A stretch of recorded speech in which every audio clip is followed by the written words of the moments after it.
Sa umaga ang ibabaw ng karagatang Indiano ay bumubukas na parang isang higanteng salamin buhaw na buhaw at payapa. Ang sinang bukang liwewe ay dumadausdos sa bawat alon sumasalamin sa higanteng bakal na katawan ng barkong kargamento na Liberty Star. Isang barkong sibil na may watawat ng Pilipinas na naglalaya mula sa daungan ng Salalah, Oman, patungong Mombasa, Kenya. Sa kubirta, si Kapitan Daniel Harper, isang lalaking sanay sa unos ng dagat, ay may hawak na tasang itim na kape na katanaw sa malayo kung saan ang unang sinangang araw ay tumatama sa karagatan ng Somalia, isang lugar na tinatawag ng bihasang marino sa ibang pangalan ang patay na tubig. Ang radar sa tuktok ng palo ay dahan-dahang umiikot nagbibigay lamang ng matatak na tunog ng ping, isang hudyat ng kapayapaan. Ngunit para sa isang veterano, ito ay isang kapayapaang masyadong perfect. Sa control room, tahimik siyang nasusulat sa talaan ng paglalaya. Maganda ang panahon, katamtaman ang alon, walang kakaibang signal. Ngunit sa kanyang kalooban, isang malabong kutob ang lumitaw dahil dito sa pagitan ng malayang karagatan at ngang teritoryo ng pirata ng Somalia, ang katahimikan ay madalas na isang babala ng paparating na bagyo. Sa masusunod na araw, masasaksihan ng mundo ang pinakamatinding panahon ng tensyon sa karagatang Indiano, kung saan ang isang sibilyang kapitan ay itinula sa gitna ng karahasan at kung saan ipinamalas ng hukbong dagat ng Pilipinas ang signing ng digmaan na tinatawag na precision warfare, ang digmaan ng ganap na katumpakan. Bago tumuloy sa kampanya, mag-subscribe sa channel ngang Tunay na Digmaan at ayon ang notification bell upang hindi makaligtaan ang kwento ang kampanyang humubok sa modernong doktrinang pandagat ng Pilipinas. Kinaumagahan, sa screen ng radar, isang maliit at malabong tuldok ang lumitaw sa hilagang kanluran may kalayuan sa Liberty Star. Akala ngang tauhang nakaduti ay isang lokal na bangkang pangingisda lamang ito, ngunit makalipas ang ilang sandali, isang pangalawang signal ang lumitaw at pagkatapos ay isang pangatlo. Maraming maliliit na target ang gumagalaw sa isang taksulok na formasyon na may pambihirang bilis. Sa tulay ang Kapitan yumuko si Kapitan Daniel Harper upang tingnan ang screen. Ang kanyang ay kumunot. Palakasin ang pagbabantay sa paligid ng barko. Ihanda ang mga hakbang laban sa pirata. May niyang utos. Kalmado ang kanyang boses, ngunit ang kamay niyang may hawak na largabista ay bahagyang nanginginig. Sa malayo, ang kulay abong composite speedboat ay humaharurot na parang mapalaso. Bawat isa ay may lulan na ilang payat na lalaki na kabalot ng puting tela at may hawak na AK-47. Ang kanilang mukha ay minarkahan ng matinding sikat ng araw at gutom. Dating mangingisda na ngayon ay despradong mandirigma sa gitna ng karagatang walang batas. Masyado na silang mabilis, Kapitan. Narinig ang boses ng technician. Patunugin ang alarma, lahat ng tauhan pumunta sa ligtas na lugar. Maring utos ni Harper. Sinira ng tunog ng alarma ang katahimikan. Nagmamadaling bumaba ang tauhan sa ibabang bahagi, ikinulong ang pinto at pinatay ang ilaw. Sa kubierta, ang mga water cannon ay bumuga ng tubig na may matinding presyon. Lumilika ng puting pader ng tubig sa paligid ng barko. Biglang iniliko ni Harper ang barko, umaasang ang malalaking alon ay mapapataob sa maliliit na speedboat. Ngunit hindi umurong ang pirata, tumawo sila at napaputok ng babala. Tumama ang bala sa bakal na katawan. Isang bala ang dumaan malapit sa simenea na iwan ng maliit na marka ng apoy na parang kukong demonyo. Nakatayo pa rin si Harper sa kanyang puwesto. Ang kanyang mata ay nakatutok sa largabista. Ang kanyang tingin ay malamig, isang halo ng lohika at takot. Isang speedboat ang dumikit sa kanang bahagi. Ikinabit nila ang isang hagdan na lubit sa gilid ng barko.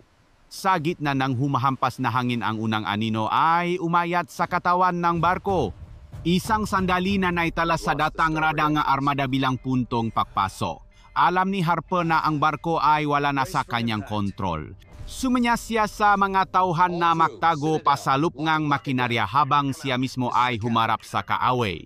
Isa sa mga pirata ang lumapit, ang itim na dulo ng baril ay nakatutok sa kanyang dibdib. Mula sa kubiertang Liberty Star, ang usong baril ay umaya sa kalangitang Somalia. Ang dipantay na labanan sa pagitan ng sibilyan at armadong karahasan ay opisyal lang nasimula. Habang humahampas ang mga alon sa gilid ng barko, ang mga Pilipino sa ilalim ay nakarinig lamang ng tunog ang naumpugang metal na may kasamang sigawan sa wikang Somali.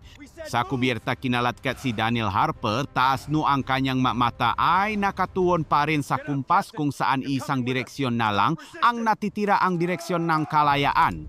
Sa gitna ng kubierta, ang malalaking Somali ay sumisigaw sa pinahalong wikang Arabe at basak na Ingles.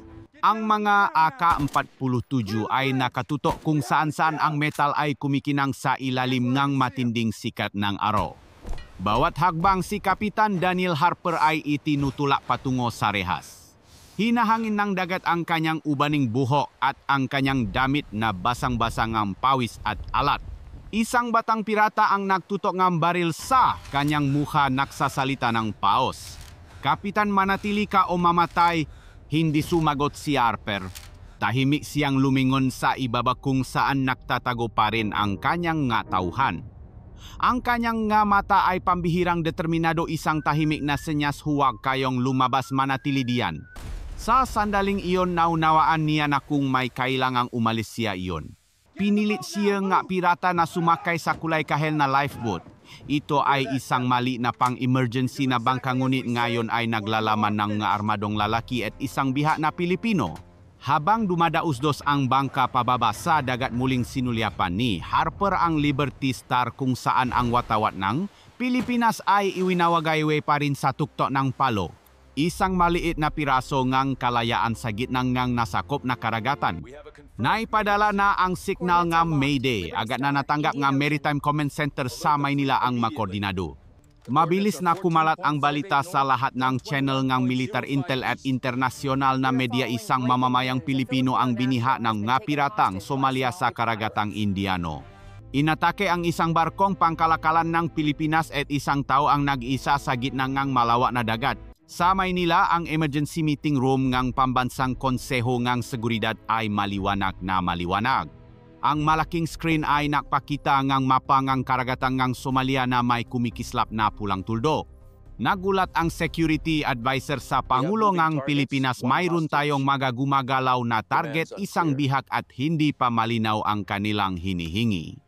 Tumango lamang siya, malalim ang boses, protektahan ang aking mamamayan anuman ang mangyari.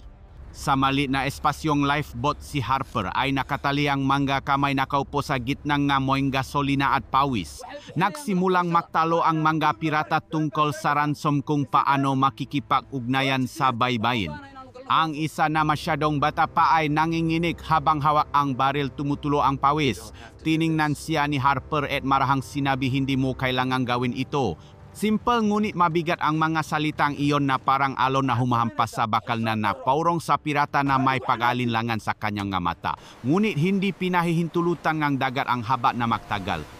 Ang lifeboat ay unti-unting naanot palayo hanggang sa naging isang maliit na tuldok na lamang sa walang katapusang tubig sa abot tanaw.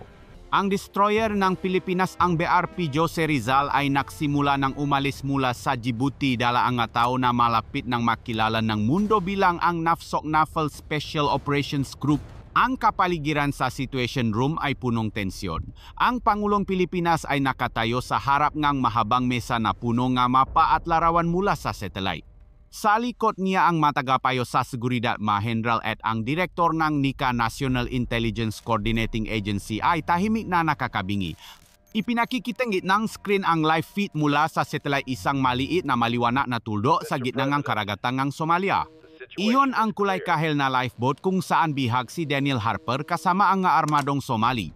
Ang boses ni Admiral William McRaven, commander ng Joint Special Operations Command, ay narinig sa naka-encrypt na linya. Mahal na Pangulo, malinaw ang sitwasyon. Mayroon tayong isang biha mga armadong target, malayo pa sila sa baybayin ng Somalia. Mataas ang posibilidad na dumating ang dagdag puwersa ng mga pirata.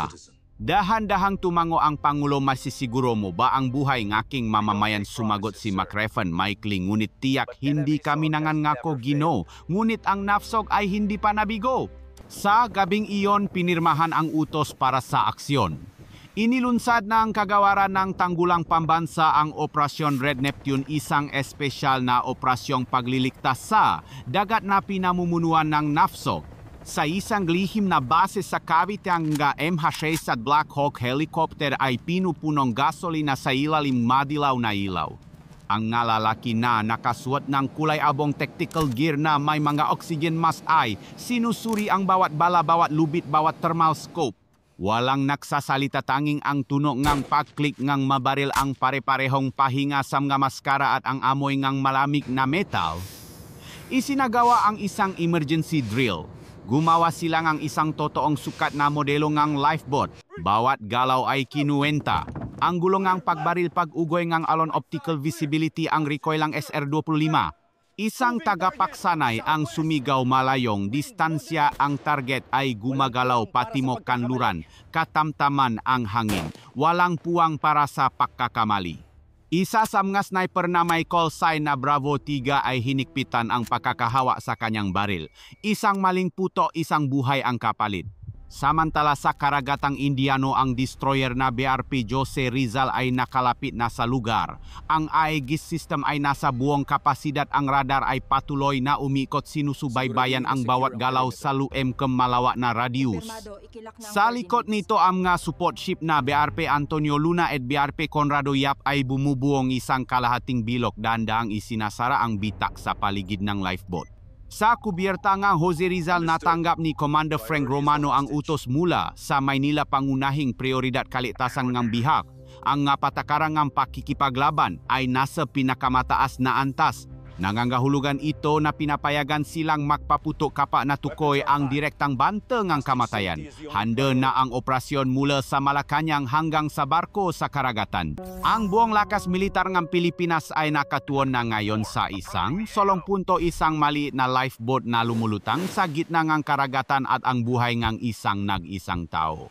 Sa dilim ang koponan ng SOC ay lumisan na. Iniwan ng helicopter ang bes, ang kanilang rotor ay lumilihan ng alimpuyo sa malat na hamok, ang kanilang pulang ilaw ay tumatagos sa madilim na tubig. Wala nang atrasan. Mula sa sandaling iyon, bawat hininga, bawat hakbang ay nakatuon sa isang layunin, iuwi si Kapitan Harper ng buhay. Hapon na sa ibabaw ng karagatang Indiano, ang matingkat na pulang araw ay unti-unti nang lumulubo sa abot tanaw, nakpapatingkat sa kulay kahel na mga alon na tumataas. Sa gitna ang tubig na iyon, ang kulay kahel na lifeboat ay lumulutang na parang alikabo sa kalawakan. Sa di kalayuan, ang destroyer na BRP Jose Rizal ay nakahinto laban sa hangin.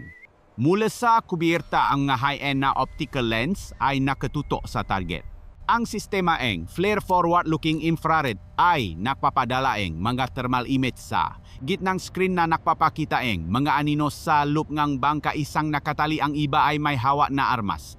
Sa loob ng command room ng Jose Rizal, si General Frank Romano ay nakatayo sa harap ng mapandikmaan na papaligiran ng crisis negotiation team at mga opisyal. Sa screen ng radyo, bukas ang frequency ng negosasyon. Isang paus na boses sa Somali ang narinig, kasabay ng ingay nga alon, kailangan namin ng pera, pakakawalan namin ang kapitan kapa nakuha na namin ang pera. Huwag kayong gumawa ng kalokohan. Ang negosyador, isang psychologist mula sa NBI National Bureau of Investigation, ay kinuha ang mikropono at sumagot sa kalmado at matatak na boses. Handa kaming makipag-usap, ngunit kailangan naming matiya ang kaligtasan ng kapitan. Walang sinuman ang gagalaw sa kanya. Tumahimik ang makabilang panik. Ang tunok ngalon na humahampas sa gilid ng barko ay umalingaw-ngaw sa radyo na parang tibok ng puso ng karagatan. Sa lifeboat, ang hangin ay mabigat, amoy diesel at takot. Si Daniel Harper ay nakatali sa sulok, ngunit ang kanyang mata ay nananatiling buhay. Sinubukan niyang manatiling kalmado na hahanap ng paraan upang kausapin ang pinakabatang pirata. Bata pa ito, nanginginig ang payat ng mga kamay habang hawa ang lumang baril. Walang labasan ang daang ito, mahina niyang sabi. Ngunit ang kanyang babala ay natabunan ng ingay ng makina. Sa labas, ang support ship na BRP Haliburton ay napalipat ng isang Scan Eagle drone. Ang maliit na UAV ay lumilipat ng paikot sa itaas, patuloy na sinusubaybayan ang position ng lifeboat. Bawat gala, bawat tunog ay ipinapadala pabalik sa command center. Ang ulat ni General Castellano ay ipinadala sa Maynila. Ang target ay gumagalaw ng walang direksyon, walang senyales ng paksuko. Buhay pa ang kapitan. Sa kabilang paningang mundo ang Pangulo ngang Pilipinas at ang Pambansang Konseho ngang Seguridad ay nanunot sa pamamagitan ngang satellite link. Sa malaking screen ang maliwanag na tuldok na kumakatawan sa lifeboat ay patuloy na kumikislap isang mainit na punto sa panday digang mapa. Nagutos ang Pangulo huwag silang hayaang makarating sa baybayin ng Somalia, panatilihin ang distansya, kontrolin sila gamit ang psikolohiya. Samantala sa kanang bahagi ngang BRP, Jose Rizal isang maliit na bangka ngang napsok ang tahimik na lumalapit. Ang mga lalaki ay lumangoy sa ilalim ngang alon, ang kanilang mga katawan ay lubok sa madilim na tubig, tanging ang malilit na snorkel ang nakalabas. Gumalaw sila ng dahan-dahan, hindi lumilika ng bula, hindi natutukoy ng radar. Bawat isa ay may dalang sandata at thermal scopes handa para sa isang misyon na hindi maaring magkamali. Nabago ang direksyon ng hangin timok silangan bulong ng isang operatiba sa radyo. Manatili sa posisyon, maghintay ng utos na magpaputok mula sa Maynila. Sa kubirta ang Jose Rizal, ang mga sniperng napsok ay nakadapa sa likod ng kanilang mabaril. Sa pamamagitan ng kanilang maskop, ang lifeboat ay isa na lamang maliit na maliwanag na tulok. Sa gitna nga madilim na tubig, humangin ang dagat sa mga tubong metal. Bawat isa ay humawak sa gatilyo, naghihintay ngang utos sa kanilang nga earpiece. Sa sandaling ito, ang buong mundo ay tila huminto.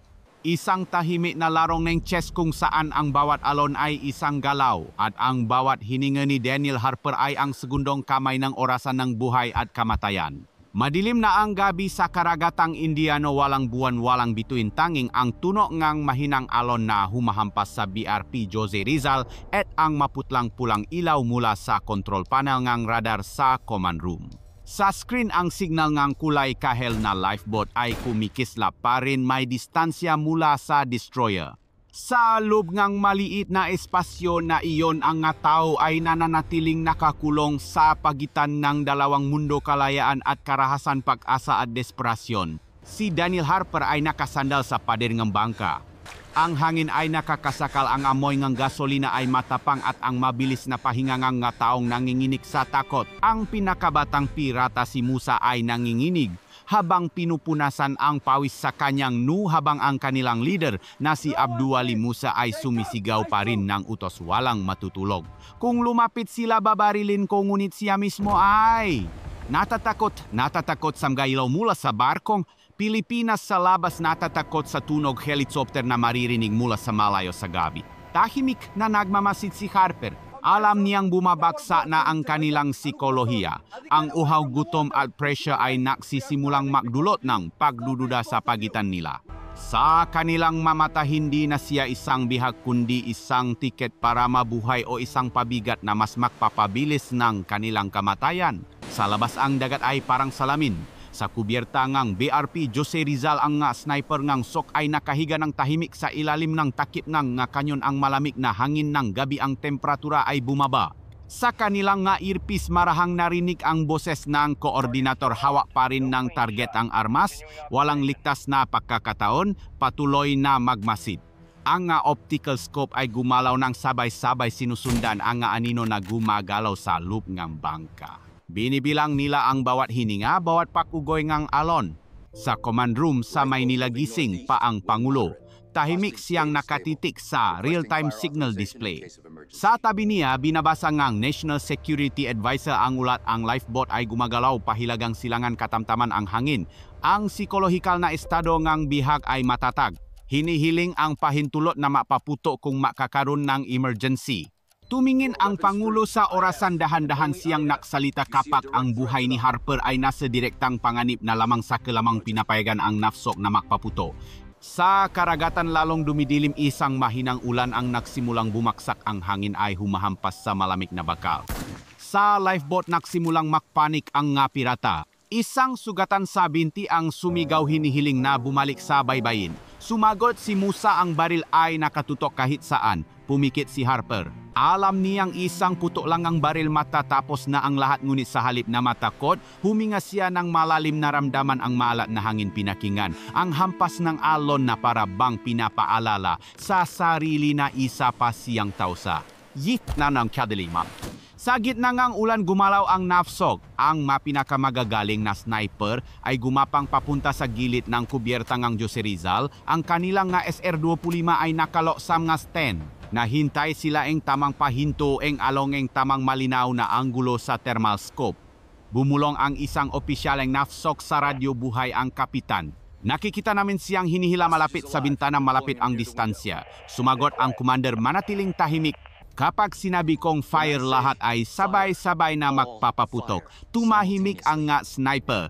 Tumigil ang hangin, tumila ang ulan, tanging ang tibok ngang pusong tao at ang ritmo nga alon ang natira parang isang monitor ngang buhay. Isa sa mga sniper na may palayaw na Red 6 ay nag-isip bawat bala ay dapat kasing tumpak ngang tibok ngang puso. Salop ngang bangka tumingala si Harper. Sa unang pagkataon nakita niya sa maliit na bintana isang pulang ilaw mula sa malayo na kumislap. Hindi niya alam kung iyon ay isang senyas o isang ilusyon, alam niya lang na malapit nang matapos ang lahat. Sa radyo ang Jose Rizal isang malamig na boses ang narinig, ang pahintulot na magpaputo ay naghihintay ng kumpirmasyon. Manatili sa posisyon, maghanda, tila huminto ang oras, ang karagatan ay naging isang chessboard. Ang bawat alon ay isang manipis na linya sa pagitan ngang buhay at kamatayan. Nagbago ang ihip ngang hangin, ang kulay abo at madilim na karagatang Indiano. Malalakas na alon ang humahampas sa BRP Jose Rizal. Naitala ng radar na ang lifeboat ay naanot may maikling distansya na lamang mula sa barko ngang Pilipinas. Sa kubyerta ng Jose Rizal ang nga sniper namsok ay nasa posisyon na bawat isa ay nakapuesto sa likod ng harang. Ang nga baril na SR-25 Marksman ay nakakabit sa mga anti-vibration mount. Sa pamamagitan ng infrared scopes malinaw na nakikita ang mga anino sa loob ng maliit na espasyo mga pirata at isang bihag. Sa loob ng bangka si Harper ay pagod na, ang kanyang mukha ay nangingitim sa uhaw at kakulangan ng tulog. Ang leader na si Muse ay sumisigaw humihingi ngang karagdagang gasolina at pagkain. Ang iba ay naktatalo, ang mabaril ay nagwawala. Umaambon sa bubong na bakal bawat patak ay mabagal malamig kasing bigat ng tibok ng puso ng isang taong nabubuhay sa bingit ng kamatayan. Sa radyo narinig ang boses ng koordinator, nakikita namin ang pirata na hinihila ang bihag papunta sa bintana. May armas na nakatutok sa kanyang ulo. Malamig ang boses ng commander ng nafsok, kumpirmado may pahintulot ng magpaputo. Ang mahuling salita ay kasing bigat ng martilyo. Sa Maynila sa sandaling iyon tumayo ang Pangulo mula sa mesa. Tumingin siya sa screen, walang nagsalita, dahan-dahan lang siyang tumango. Isang tango na nag-alis ng kaligtasan sa buong operasyon. Sa BRP Jose Rizal pinigil ni Red 6 ang kanyang hininga, bahagyang umuga ang scope. Ang target ang lalaking may hawak na AK na nakatutok sa lig ni Harper.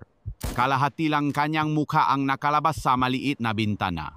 Sa kaliwa si Bravo 2 ay nakalok sa panggalawang target, isang lalaking may hawak ding AK na nakatutok sa lig ni Harper. Sa kanan si Delta 1 ay nakatutok sa huling lalaki na nasa likod ng espasyo. Mahanda, mahintay. Puto tatlong. Puto ang sabay-sabay na umalingaw-ngaw, ang tuno ay sinipsip ng ingay ng alon. Sa flare screen, tatlong thermal signature ang sumiklap at pagkatapos ay nawala. Tatlong katawan ang bumaksak. Tatlong buhay, walang palya, walang ulit. Natigilan si Harper, hindi niya naintindihan kung ano ang nangyari. Sa harap niya ang dalawang pirata, sa loob ay bumaksak, tumalsik ang dugo sa bakal na pader. Ang pangatlong lalaki ay tinamaan salik, bumaksak sa tabing bintana. Sa sulok ngang bangka si Muse, ang leader ay naktaas ngang kamay, sumisigaw. Sa basak na Ingles, huwag magpaputok. Huwag magpaputok. Bumukas ang pinto, pumasok ang nga operatibang nafsok na kaitim na maskara nakataas. Ang nga baril gumagalaw na parang multo sa gitna ngang malakas na pagpasok ngang tubig.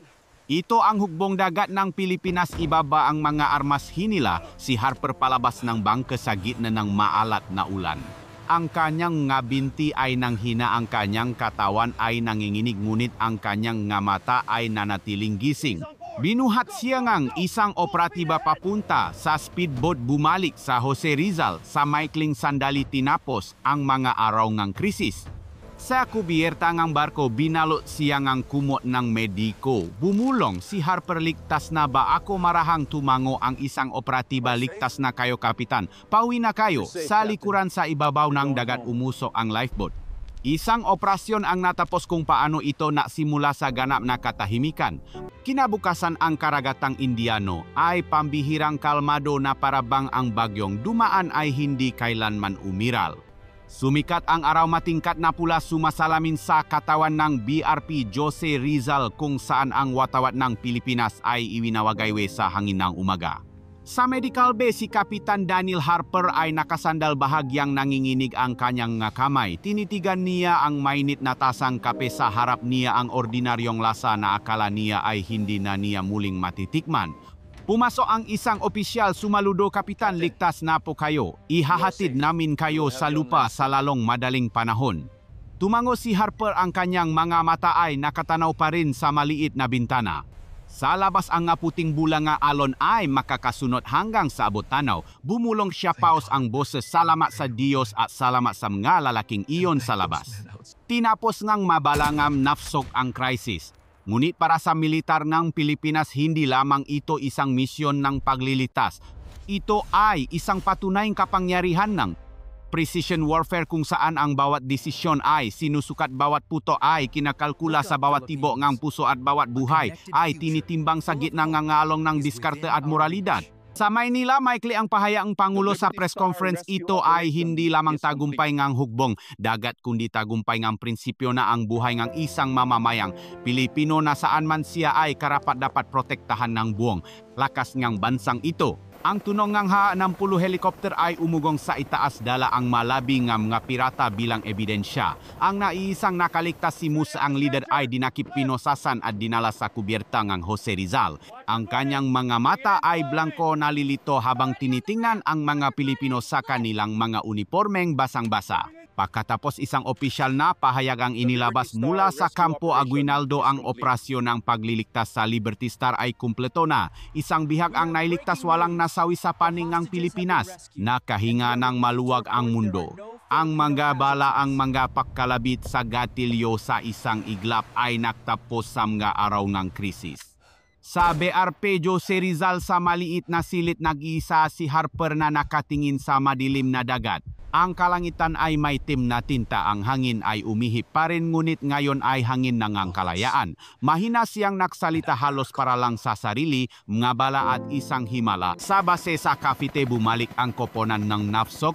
Walang seremonya, walang medalya, tanging ang mabibigat na hakbang sa bakal na pasilyo. Naksara na ang operasyon ng Liberty Star, maoras ng buhay at kamatayan sa gitna ng karagatan kung saan naktakpo ang katapangan at disiplina upang iligtas ang isang tao.